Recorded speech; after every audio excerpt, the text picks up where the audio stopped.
Okay, here's a word for you. Okay. Puzzles. Puzzles. I love puzzles. I love solving puzzles. That's also why I love math, because math is puzzles to me. I just love solving them. I love jigsaw puzzles. It just, when I'm working on a puzzle, I only focus on the puzzle. Just like chess, actually, chess is also like, feels like a puzzle. And it just makes me forget everything around me. Like, I get totally lost in it in a very good way. Tell me the story about the puzzle, the brain. Oh yeah, the brain, yeah. It was a 3D puzzle. It was called The Brain, and I bought it in Amsterdam. And I was shopping in Amsterdam, and I bought it there in the store. And the personnel of the store said, okay, when you solve it, you have to like contact us, because nobody has ever been able to solve it. So I was like really looking forward to it, and thought, oh, my whole summer vacation, I'm gonna have a lot to do, and so trying to solve this puzzle. And I thought it was gonna cost me a lot of time, and take me a lot of time to solve it. And then I brought it home, and then I immediately tried to solve it, and I had solved it in like 15 minutes. 15. And if about 15-20 minutes, I solved it. And so first I thought, well, I hope I did it correct. I hope it's all good, but it was all good. So I contacted the store, and I told them about it, and they hardly could believe it. I immediately solved it already. So it was kind of cool. And what about that puzzle that I bought you for Christmas? Oh yeah, that was also a really cool puzzle. I solved it quite fast as well. I told them, give me your hardest puzzle that you think is going to take somebody forever to solve, or they wouldn't be able to solve. And how long did it take you to solve it? I think I worked on it for, I don't know, in total, I think on one day I started a bit with it, and it was like maybe half an hour or so, and then the next day I solved it like, what was it, like 15-20 minutes or so, something like that. It was quite fast also. And what about your memory game that you made? You made 2 memory games, right? Yeah, I made a memory game with like all kinds of like drawings and cartoons, and I made a smaller memory game with less cards of all kinds of dolphins. Dolphins. Yeah, and I love playing memory. I have a very good memory, and like photographic memory, and so I often win with memory. I love the game. Here's a word for you. Okay. Peanut butter. Oh, grossness. Horrible.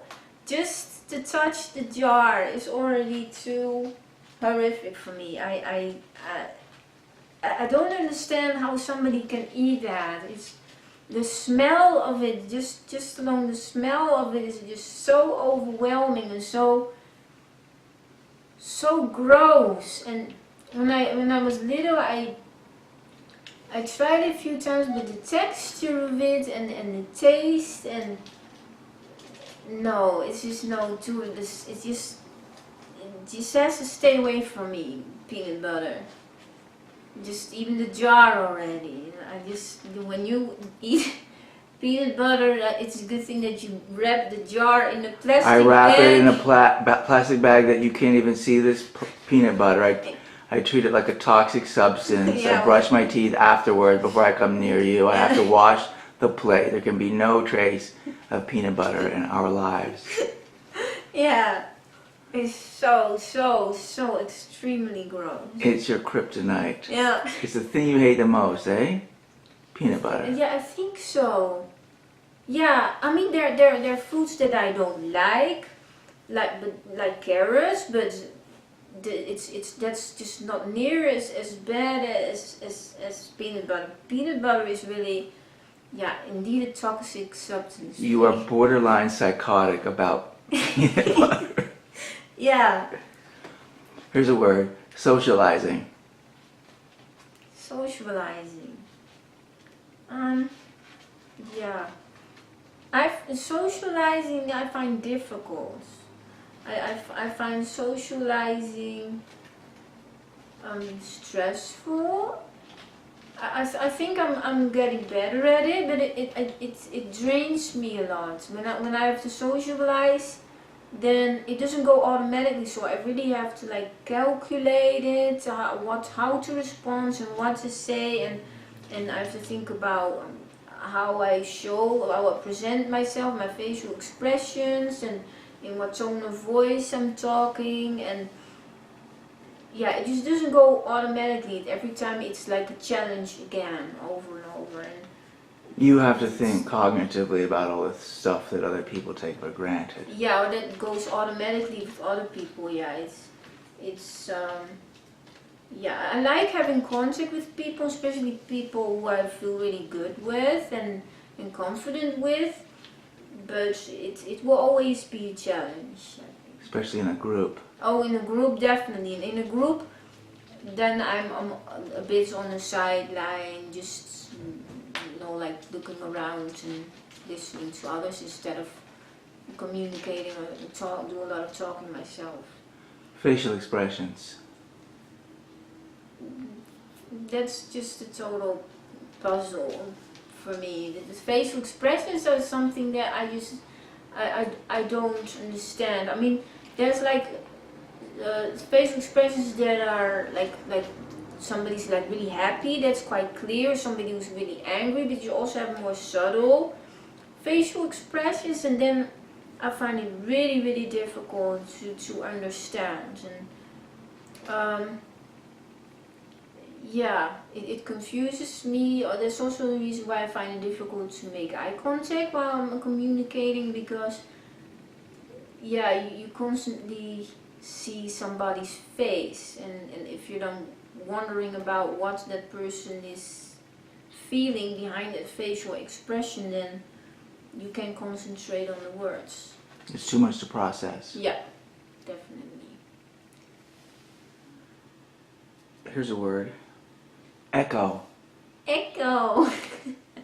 That our sweet little feathered friend Echo. Yeah. Yeah. Who's almost a year old. What? He's almost a year old. Echo. Hey, buddy. Tell me, just say a few more things about little Echo. I love how he's starting to look, because when he was a baby, he had a bit of stress. It's more common in the baby birds, and they had more like brownish on his feathers, and now he's starting to get like really beautiful green, and his tail really beautiful cinnamon, and he's really cuddly. He loves to cuddle. He loves to like have his neck scratched and his cheeks, and he's just so sweet. And I love him. he's getting a bit hormonal because it's spring, so he's a little bit more like a naughty bird and nibbling on things and handful actually. I really love him a lot.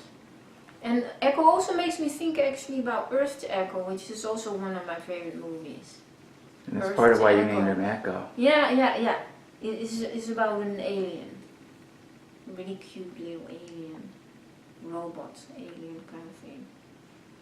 Is there anything else you want to say before we end the interview? That's a stupid question. It's a very open question. Yeah, it should be more specific. Autistic people need more specific things. It's really difficult to answer open questions, like non-specific questions for autistic people. Like if people say, what's new? It's hard to answer. Or what's up? Then you go to the DEP, and then the depaneur to buy a few things, and then they say, what's up? I never know what to say. I just never know what to say to them. What's up, or what's new, or how are you doing? I mean, there's so many. I mean, your life is fragmented. How are you doing? There's no one word for it. You know, some things are going well, and some things are going less well, and some things are going not well at all, and some things are going awesome in your life. So it's really difficult to answer that question with only one word. Excellent.